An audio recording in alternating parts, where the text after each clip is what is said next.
Now we are going to continue listening Number the Stars by Louis Lockery once again. I finished chapter 12 yesterday, and we are going to continue chapter 13. Yesterday we left off where Anne Marie found her mother lying on the ground. So, chapter 13, here we go. Can't wait to find out what's going on here. So, chapter 13, titled Run as Fast as You Can. Still moving quietly, not Still moving quietly so as not to wake her sister, Anne Marie sped down the stairs and through the kitchen door. Her foot caught the loose step and she faltered for a moment, righting herself, then dashed across the ground to the place where her mamma lay. Mamma, she called desperately. Mamma, mamma. Shh, mamma said, raising her head. I'm all right. But mamma, Anne Marie asked, kneeling beside her, what's wrong? What happened? Her mother pulled herself to a sitting position. She winced in pain. I am all right. Really, don't worry. And the Rosens are with Henrik. That's the important thing. She smiled a little, though her face was drawn with pain, and she bit her lip, the smile fading. We got there quite quickly, even though it was still so dark and was difficult for the Rosens not knowing the path.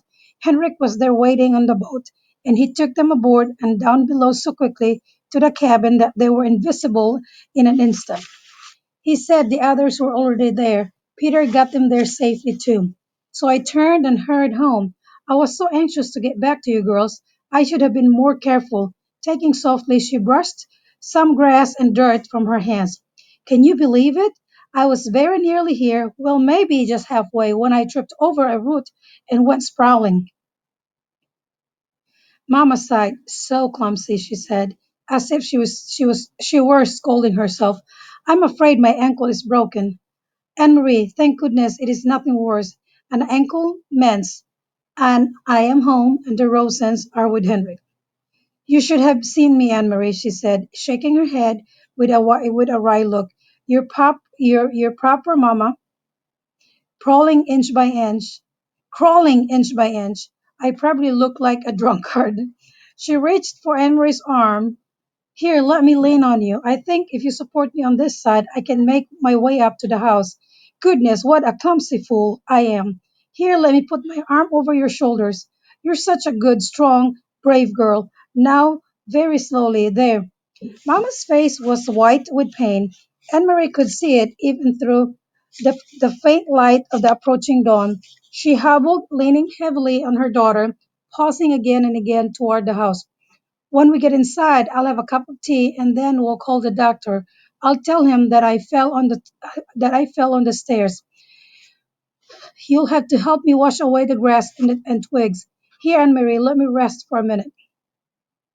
They had reached the house, and Mamma sank down to the steps and sat. She took several deep breaths. Anne Marie sat beside her and held her hand.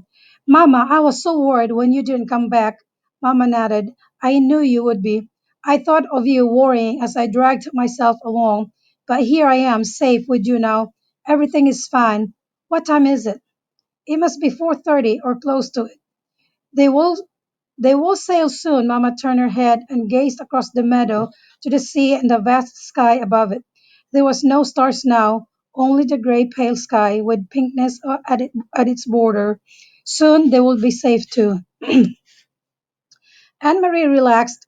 She stroked her mother's hand and looked down at the discolored swollen ankle. Mamma, what is this? She asked suddenly, reaching into the grass at the foot of the steps. Mama looked. She gasped. Oh my gosh, she said. Anne Marie picked it up. She recognized it now, knew what it was. It was the packet that Peter had given to Mr. Rosen. Mr. Rosen tripped on the step, remember? It must have fallen from his pocket. We'll have to save it and give it back to Peter. Anne Marie handed it to her mother. Do you know what it is? Her mother didn't answer. Her face was stricken. She looked at the path and down at her ankle. It's important, isn't it, Mama? It was for Uncle Henrik. I remember Peter said it was very important. I heard him tell Mr. Rosen. Her mother tried to stand, but fell back against the steps with a groan. My gosh, she murmured again. It may all have been for nothing. Anne Marie took the packet from her mother's hand and stood. I will take it, she said. I know the way, and it's almost light now. I can run like the wind. Mamma spoke quickly, her voice tense. Anne Marie, go into the house and get a small basket on the table. Quickly, quickly. Put an apple into it and some cheese. Put this packet underneath. Do you understand? Hurry. Anne Marie did instantly as she was told. The packet at the bottom, she covered it with a napkin, then some wrapped cheese, an apple.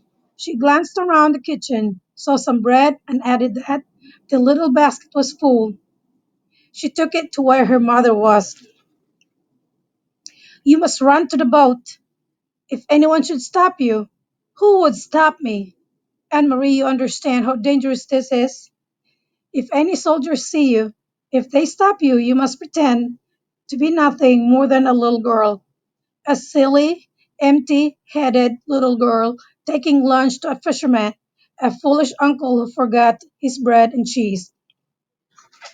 I just wanna make sure you're not locked. Okay. Okay? Yes. Mama, what is it in the bottom? But her mother still didn't answer the question. Go, she said firmly. Go right now and run as fast as you can. Anne Marie kissed her mother quickly, grabbed the basket from her mother's lap, turned, and ran toward the path. I'm sorry. That was the end of chapter 13, boys and girls. I made it through. So, what's in the packet? Do you have a guess? We'll find out what's in the packet tomorrow. I will be reading chapter 14 tomorrow. We're getting close to the end, boys and girls. I have only like 4 chapters left, so hang in there. And let's see what will happen to Anne Marie as she delivered the packet to Uncle Henry. Until then, have fun.